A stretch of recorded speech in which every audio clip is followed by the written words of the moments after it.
প্রিয় বন্ধু, তোমাদের সামনে আজকে আমি আর একটা ভিডিও নিয়ে আসলাম। তোমরা দেখো আমার হাতে একটা চার্জার আছে।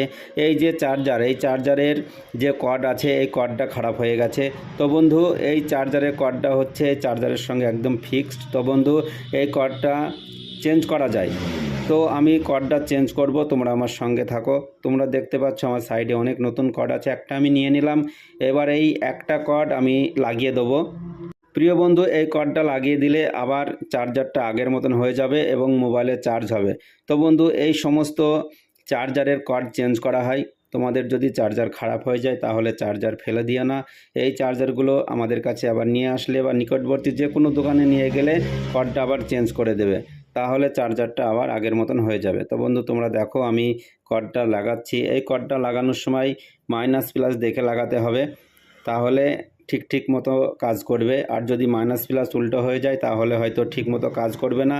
তো বন্ধু, আমার ভিডিওটা যদি ভালো লেগে থাকে তাহলে লাইক কমেন্ট শেয়ার করো এবং সকলের কাছে পৌঁছে দিও, সকলকে দেখার সুযোগ করে দিও। তোমাদের সকলের প্রতি ভালোবাসা রইল। তো বন্ধু দেখো আমার চার্জারটা সারা হয়ে গেছে। এবার আমার চার্জারটা সেটিং করছি।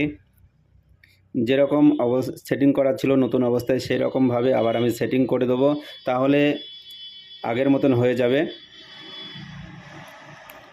আমি অনেক ধীরে সুস্থে সেটিং করছি। তো বন্ধু, চার্জারটা আমার সেটিং করা হয়ে গেছে, একদম কমপ্লিট, তোমরা দেখতে পাচ্ছ। তো বন্ধু, সবাই ভালো থেকো, সুস্থ থেকো।